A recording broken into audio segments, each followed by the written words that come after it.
We'll try to get through as many as possible. I can tell you right now, there are probably more than we'll ever be able to address. A lot of you sent in questions.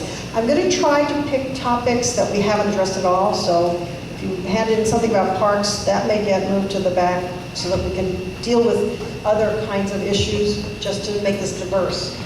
And I'm going to try, I apologize if I don't read your handwriting correctly.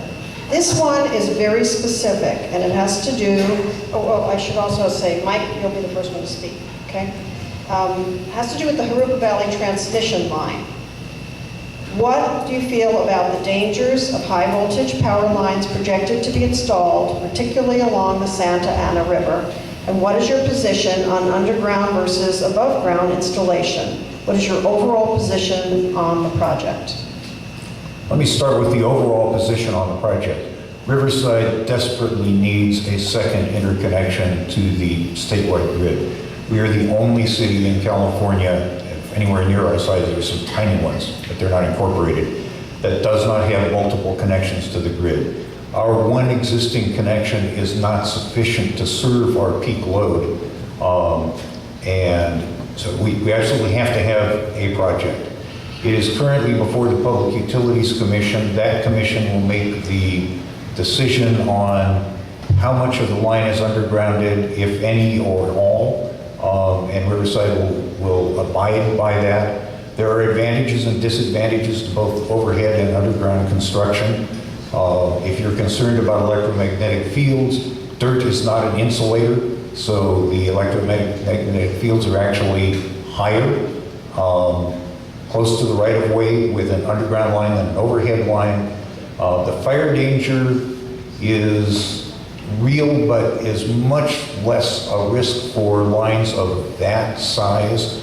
Those towers are very strong. The spacing of the conductors from each other is large, so it is very difficult for the conductors to be blown together and create a spark. That's what started the big fire up in Northern California. But it was a much lower voltage line. And I'm out of time. The RTRP project is one that I have been watching very closely. I oftentimes speak about the importance of investing in our infrastructure for the sake of the long run here on Riverside. And we absolutely need a second connection to the statewide grid. It is an absolute disservice that we do not currently have that.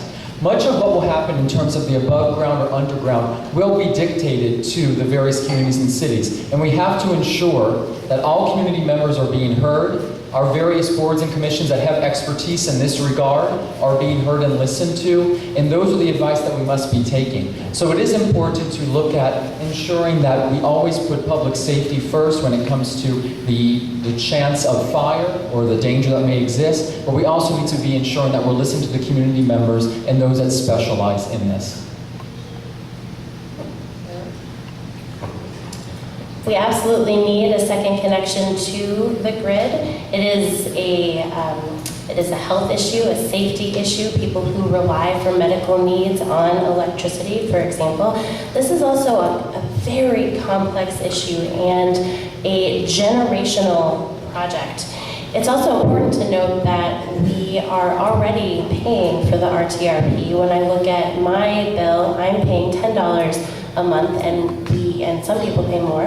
We will be paying for this project until it is completed and until it is all paid for. So we need to make sure that as leaders that this project moves forward as efficiently in a manner that's cost effective as possible, but also that we're listening to voices in the community. And for me, for this particular project, that's the biggest issue or biggest lesson to be learned here, that we need to have community consultations about big projects like this much sooner, and that we need to work from the beginning with county, with other cities, to build coalitions to make sure that when we undertake big projects that impact our city so much, that our neighbors are on board to help, and that we are helping them and making sure that their communities and their economic development can thrive. Okay, now